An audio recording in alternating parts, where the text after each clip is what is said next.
Okay, guys, we finally get to talk about one of my favorite comics, The Long Halloween. It's probably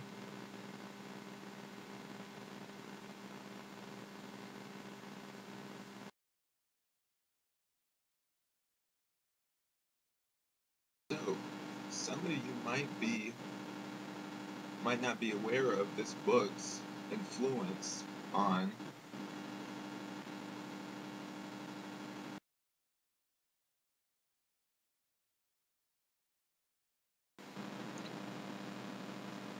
So this book had a lot of influence, especially in the Nolan.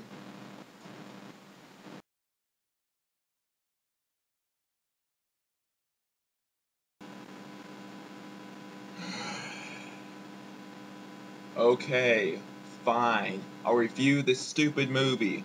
Stupid fuchsia. Stupid Batman fuchsia. So we open on the typical Scooby Doo opening with the mystery machine driving up to some spooky place or incident. Except this time the car breaks down, and suddenly Freddy is an expert mechanic. So suddenly, out of nowhere, a big plane lands with two guys driving out of it in a small car. Could it be? I wonder where. Where were the other drugs going? No, unfortunately, it's nothing that interesting.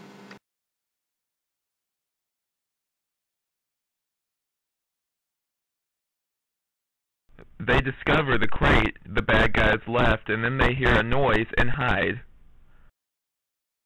A few funny moments later, we finally meet Wait, what? What did they do to Batman? What's with the weird open cow thing that looks like a pop shirt collar? And what's up with the drawn-on eyebrows? Is this Batman perpetually surprised or something? This always bugged me in the Adam West show, too. I mean, are criminals really going to be intimidated by that? Okay, whatever. Continue the movie. So apparently, Batman and Scooby Doo live in the same universe.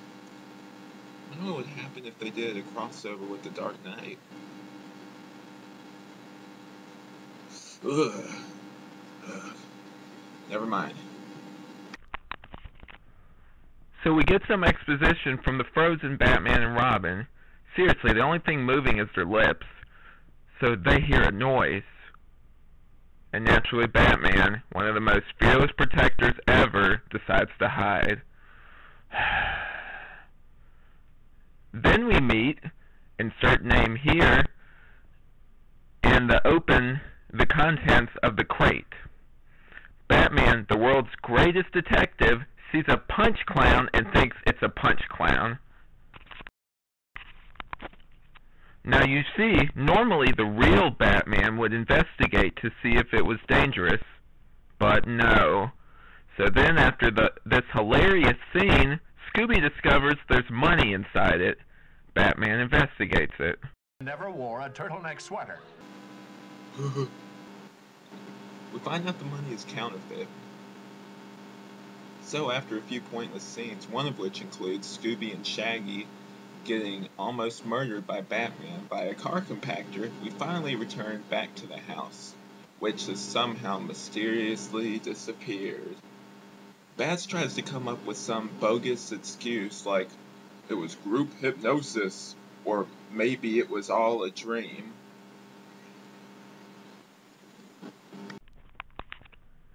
This isn't Batman. He's acting so out of character, I wouldn't be surprised if it turned out some homeless guy had bought a suit from Dollar General and just posed as him. So after a visit to the Batcave and more unfunniness, we arrive at an abandoned amusement park, where this scene happens. Crusader, or that villain is going to lose us!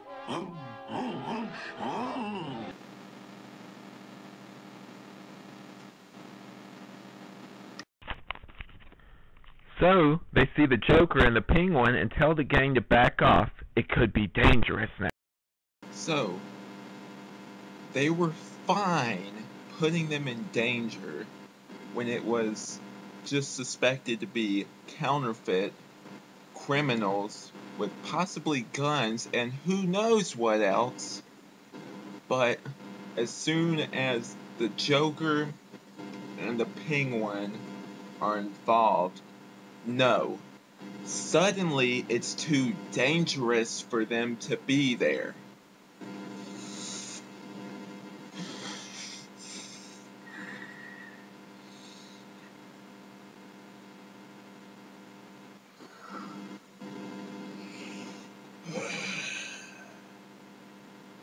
Let's continue.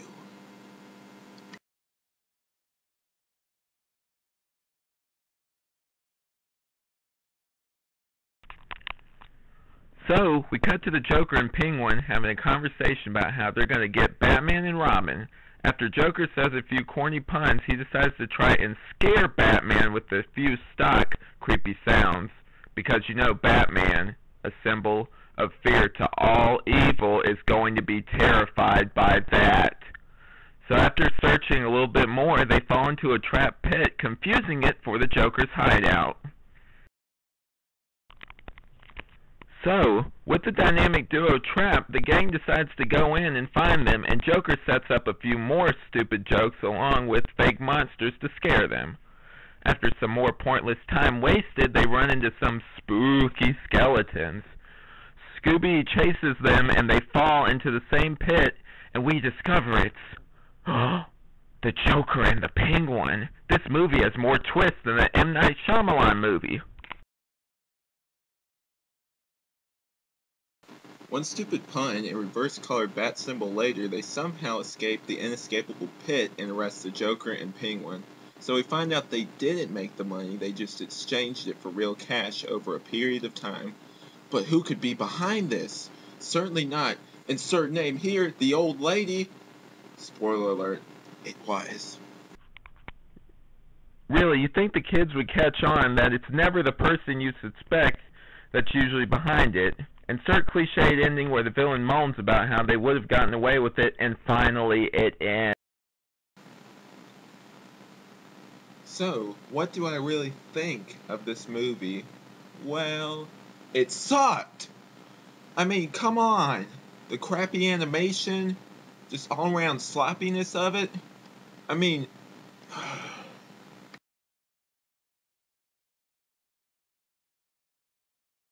The so-called story is nonsensical. The characters, especially Batman, act nothing like their comic counterparts. All around, the jokes are just corny and stupid, and the movie just drags on.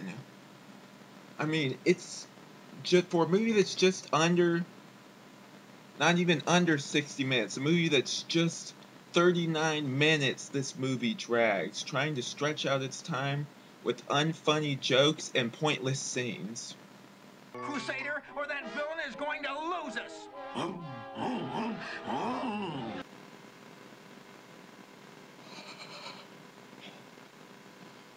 So, I ultimately just give this movie a 1 out of 5, and that's just on nostalgia alone. In fact, that probably should be the only reason anyone should go out and get this. That, and maybe your kids will like it, I don't know. So that's about it, guys. I hope you enjoyed this review. Please comment, like, subscribe, and I'll see you later. I have a DVD to destroy.